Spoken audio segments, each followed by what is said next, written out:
Banyak sekali konten-konten yang membahas tentang cara berinvestasi yang benar, tentang keuntungan ketika kita berinvestasi, serta dampak-dampak positif lainnya ketika berinvestasi. Tapi pada kenyataannya, justru banyak investor yang gagal dalam investasi. Anda ada di posisi mana? Berhasil atau gagal? Silakan tulis di kolom komentar sebelum Anda lanjut menonton video ini. Salam IHSG, investor harus selalu gembira. Jika lebih banyak yang gagal dalam investasi dibandingkan dengan yang berhasil, apakah para narasumber yang menjelaskan tentang manfaat berinvestasi serta konten-konten yang begitu banyak untuk mengedukasi bagaimana cara berinvestasi dengan benar hanya sebuah rekayasakah? Karena pada kenyataannya di lapangan justru banyak yang boncos dalam investasi. Investasi bodong lah, nyangkut di saham-saham yang dibandarin oleh orang-orang yang hanya memang tujuannya menjebak uang-uang retail yang kemudian kabur setelah berhasil mendapatkan uang-uang dari retail yang polos, lugu, dan masih pemula dalam investasi saham. Sebenarnya apa yang salah dalam investasi? Investasi kan sebenarnya untuk mendatangkan keuntungan, tetapi kenapa malah banyak yang rugi? Jika Anda ada di posisi ini, maka sesegera mungkin Anda harus menemukan penyebab kerugian Anda. Jika tidak, sebaiknya Anda berhenti berinvestasi agar supaya uang Anda itu tetap aman. Minimal sampai Anda menemukan penyebab kegagalan Anda dan kemudian Anda baru mulai mencoba, menata, memulai lagi perjalanan investasi Anda dengan cara yang benar, yang punya kemungkinan untuk profit jauh lebih besar dari cara Anda semula. Sebenarnya jawaban dari penyebab kegagalan begitu banyak investor itu sudah banyak dibahas dalam konten-konten, entahkah itu dalam bentuk artikel maupun video, apalagi bagi mereka yang memberikan materi dalam seminar-seminar berkaitan dengan investasi.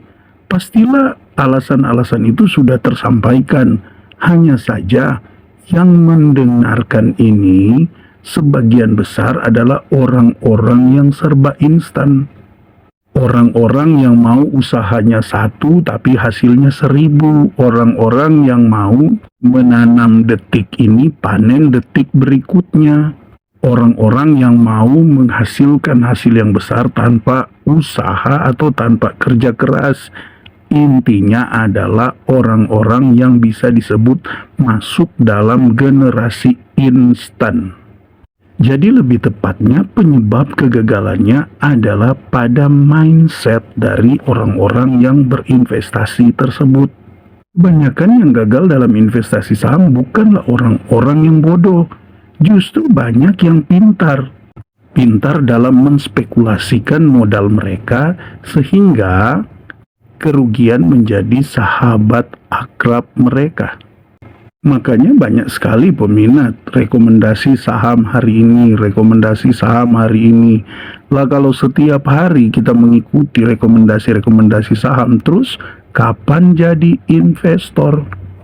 Setiap hari mengikuti rekomendasi saham, 10 hari ketika mengikutinya setiap harinya dapat 2 sampai 3, ya sudah dapat 20 sampai 30 saham.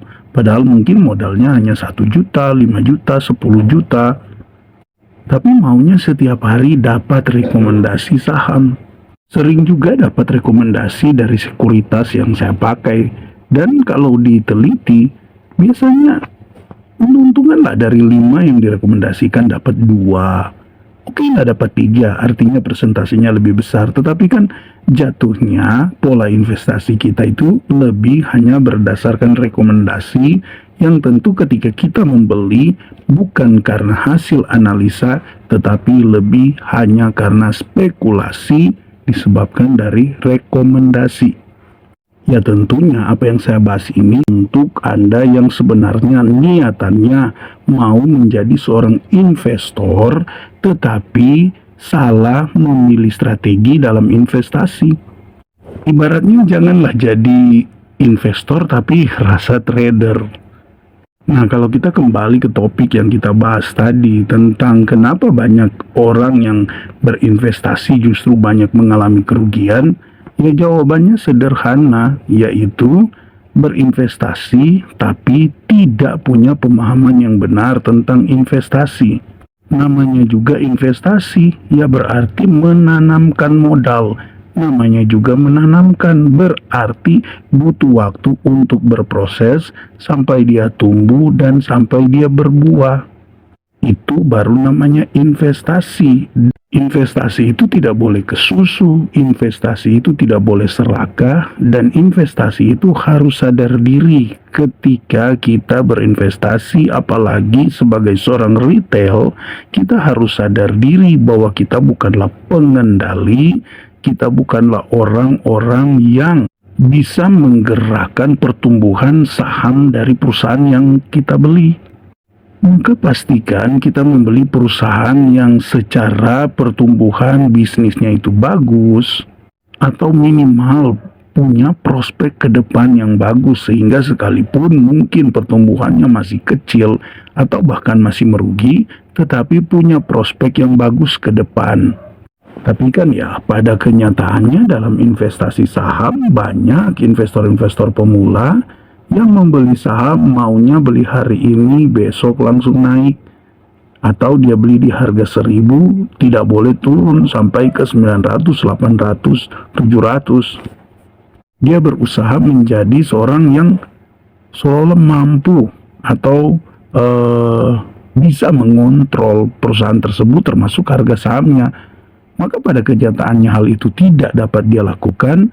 Satu cara paling ampuh untuk ketika tidak dapat mengontrol pertumbuhan perusahaan juga harga sahamnya adalah cut loss, dan kemudian memilih kembali perusahaan-perusahaan baru yang dipikirnya sama seperti di semula. Dia dapat memprediksi, dia dapat mengontrol dan lain sebagainya. Maka yang terjadi adalah kemarin cut loss, besok cut loss. Kalaupun ada keuntungannya, ya biasanya keuntungan baru kecil, ya sudah langsung jual. Kenapa? Karena ya cobalah atur mengontrol saham tersebut. Padahal itu kan di luar bagian kita. Terkadang hari ini sentimennya semua bagus-bagus, minggu depannya justru datang sentimen-sentimen yang tidak bagus yang berdampak pada pergerakan harga sahamnya. Juga sebaliknya, ada saham-saham yang kita hindari karena menganggap sentimennya kurang bagus. Berikutnya 1 bulan 2 bulan kemudian ketika sentimen itu mereda, harga sahamnya justru melonjak naik. Maka kunci sukses sebenarnya dalam berinvestasi itu bukan seberapa pintar kita mengontrol market, seberapa pintar kita memprediksi sampai berspekulasi di market, tetapi seberapa pintar kita mengontrol emosi kita yang kemudian itu menghasilkan kesabaran, sehingga sekalipun ada saham yang kita sudah analisa dengan baik dan kita beli, namun pada kenyataannya dia turun, kita bisa menerimanya dan kita bisa tetap tenang sambil sabar menunggu saat yang tepat untuk kemudian nanti floating loss itu akan berubah menjadi floating profit, entahkah itu 1 bulan, 1 tahun, 2 tahun, ataupun berapa tahun. Nah, selama kita sabar, kemungkinan untuk kita profit itu jauh lebih besar dibanding dengan ketika kita mau berusaha mengontrol market. Satu-satunya kemampuan terbesar sebagai seorang investor retail adalah kesabaran.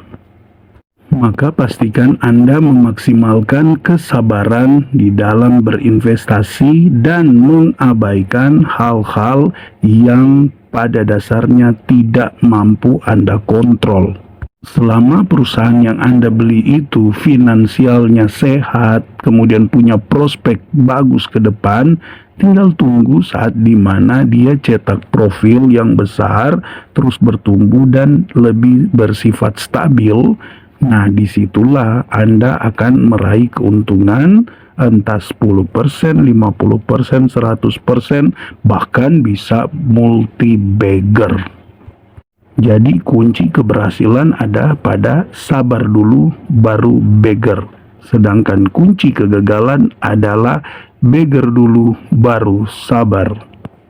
Mindset mana yang Anda terapkan? Sabar dulu baru beggar atau mindset beggar dulu baru sabar? Kalau Anda punya mindset beggar dulu baru sabar, maka kemungkinan besar yang akan terjadi boncos dulu baru sabar. Karena biasanya yang bisa mencapai beggar itu adalah mereka yang sabar dulu. Oke, tetap semangat, terus belajar. Salam IHSG. Investor harus selalu gembira.